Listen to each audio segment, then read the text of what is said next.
The last 100 years have seen incredible movements in art. One movement that began to grow especially in the 1960s was feminism. Feminism at this time was a push for equal rights for women and freedom from the control of men. Many female artists considered themselves feminists and used their platforms and artistic talents to draw attention to issues such as gender discrimination and equal opportunity. In this documentary, titled 15 Female Artists in 15 Minutes, we will discuss female artists who were some of the most influential in the feminist movement. Through demonstration, painting, photography, and more, these female artists paved the way for women to seek further personal and political equality. The first artist we will discuss is Cindy Sherman. Cindy Sherman was born in 1954 and grew into an adult at the time the feminist movement was budding. Sherman released her notable Centerfold series in 1981, putting her on the map as an influential artist. Although Sherman didn't always consider herself a feminist, her 12-piece photography series, Centerfolds, depicted female stereotypes and gender roles in a new light. Using wigs and different outfits, Sherman photographed herself in different roles from a seductress to a victim, showing just enough emotion and rebellion to cause viewers to question the roles themselves. Although Sherman's photographs did not make it into the magazine that commissioned the artwork, Centerfolds raised awareness for the feminist movement and the negativity around stereotypes. In 1992, Cindy Sherman used mannequins and prosthetics to create another photography series titled Sex Pictures. From tampons to pubic hair to sausages, Sherman photographed props with prosthetic vaginas to create unsexy sex pictures. As Greg Fallis of Utah Tribal Photography commented, Sherman's photographs were a comment on pornography and the way porn objectified men and women, and a comment on the relationship between sex and violence. To date, Sherman continues to challenge stereotypes and progress the feminist movement. Louise Bourgeois was a French-American artist born in 1911. Louise sculpted as well as painted and made prints. Not only did Louise aid the feminist movement by exploring sexuality and the female body, but she also explored home and family life. Femme Mason, meaning woman house, shows a nude woman being taken over by a house, representing a woman being isolated and lacking an identity due to the cliché gender role of a woman staying at home. Louise recreated Femme Mason dozens of times throughout her lifetime, using sculpture and paint both to represent the image. Mason's fragiles, or empty houses, was a set of sculptures used to represent anxiety and trauma, as children with bad childhoods often draw their houses tall with no bases. Hannah Wilk was born in New York City in 1940 and gained fame in the 1960s with her famous sculptures of vulvas. In 1974, Wilk took a series of self-portraits, Sterification Object series, to make a statement about female beauty. Covered in chewed bubblegum and showing her breasts, Wilk aimed to make a statement about how women were treated, saying, "I chose gum because it's the perfect metaphor for the American woman. Chew her up, get what you want out of her, throw her out, and pop in a new piece." While some critics thought Wilk was just trying to celebrate her beauty, Wilk's art had a greater purpose. By using her own body and performance, Wilk drew attention to the objectification of women and sexism during the feminist movement. Using materials like chocolate, Play-Doh, cookie dough, and erasers, Wilk rejected fine art materials to draw closer attention to the subjects of her works. Nancy Sparrow was born in Cleveland, Ohio in 1926. Sparrow was an influential feminist artist concerned heavily with politics and social norms. In 1976, Sparrow released her collage, Torture of Women. Torture of Women was 125 feet long and was made of 14 different panels. These panels were composed of images and text from reports about dead and missing women and definitions related to torture and violence.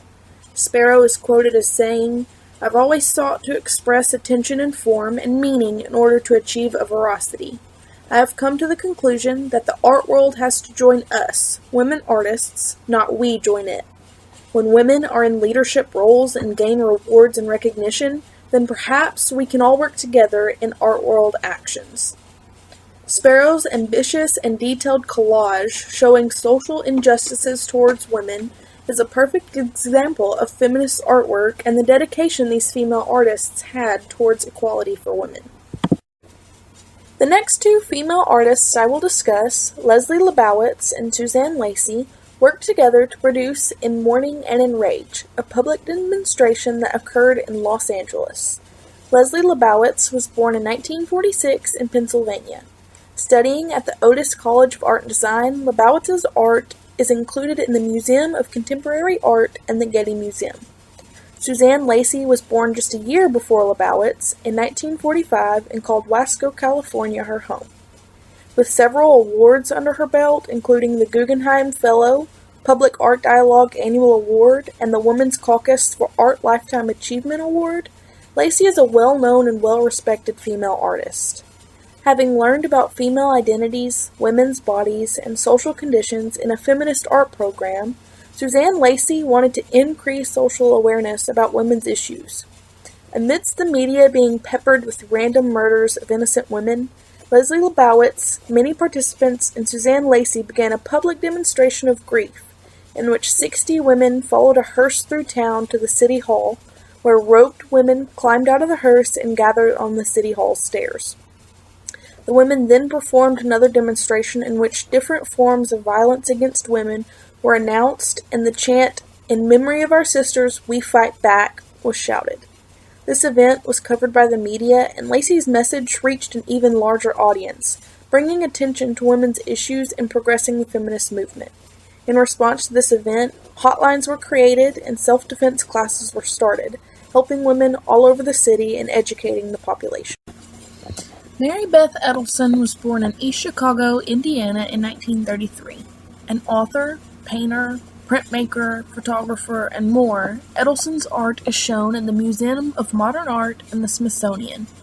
One of the most iconic images of feminist art, Some Living Women Artists, was a collage created by Edelson based on the Last Supper.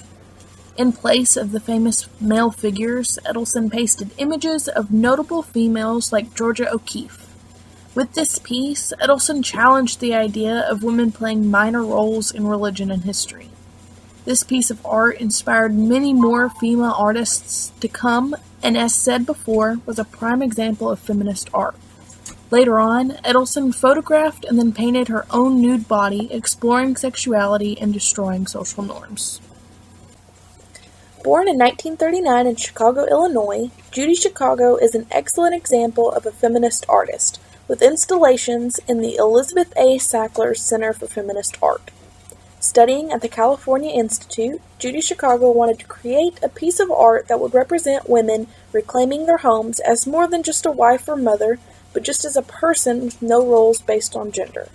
Woman House did just so. After finding a home that had been marked for demolition, Chicago and 20 other female feminists renovated the house and designated each area for a different kind of art. Figures trapped in closets, eggs and breasts painted on the ceilings, and more were encompassed within the house, symbolizing the tie between women and the home. Judy Chicago did not come up with this project alone, though. She was aided by Miriam Shapiro, or Mimi, who was born in 1923 in Canada. Miriam was quoted saying, "I wanted to validate the traditional activities of women, to connect myself with the unknown women artists who made quilts, who had done the invisible woman's work of civilization. I wanted to acknowledge them, to honor them." So while the pair wanted to break the idea of gender roles and let women reestablish themselves in their homes, they also wanted to let women know that the work they did was valued. Miriam worked to make feminine, woman's work, such as sewing, a fine art, using ornate, colorful, and geometric designs. Although much of Miriam's work involved abstract painting, she still championed for women's rights and used feminist ideas to bring new respect to traditional women's work. The Guerrilla Girls are a group of female feminists who have been fighting for equal rights and equal job opportunities since the mid-'80s. The Guerrilla Girls compare themselves to Robin Hood and Wonder Woman and say, quote, How do we expose sexism, racism, and corruption in politics, art, film, and pop culture? With facts, humor, and outrageous visuals. We reveal the understory, the subtext, the overlooked, and the downright unfair. Masked with literal gorilla masks, the Gorilla Girls ask questions about the presence of females in society. Hanging posters, staging demonstrations, hosting lectures, and publishing books are a few of the ways the Gorilla Girls have advocated for feminism and equal rights. At first, the Gorilla Girls hope to inspire and gain the aid of their male colleagues and peers with their demonstrations, but the group's audience has reached much further since the formation of the group. Born in Brooklyn, New York in 1930, Anita Steckel was a feminist artist who worked heavily with sexual images and, quote, always felt the tension between being a woman who liked men and being an artist who chafed at the limits that men had historically placed on women. Whereas many female artists used the nude female body, Steckel liked to use nude male bodies in her artwork. Steckel also liked to paint nude self-portraits, including a portrait of her own body climbing a skyscraper in New York.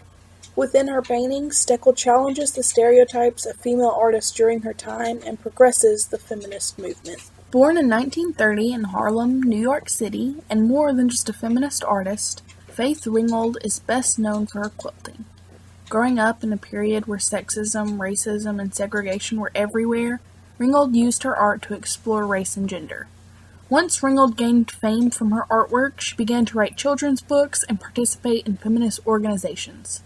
While protesting a major art exhibition for not having colored or female artists in their show, Ringgold was actually arrested. This did not stop her, though, as she went on to found Women, Students, and Artists for Black Art Liberation and the National Black Feminist Organization.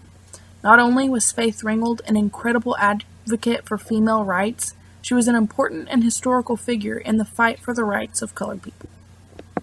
Yoko Ono was born in 1933 and grew up in Tokyo and later New York City.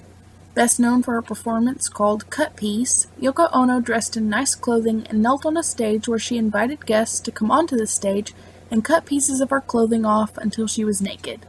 Through this performance, Ono represented vulnerability which female artists were facing every day in art and in the media.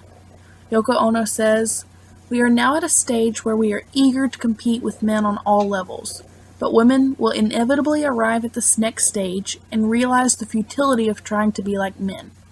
Women will realize themselves as they are and not as beings comparative to or in response to men. As a result, the feminist revolution will take a more positive step in the society by offering a feminine direction." Yoko Ono continued as a feminist artist, writing books, lyrics, and making over a dozen films to draw awareness to the positivity of feminism and the power of women.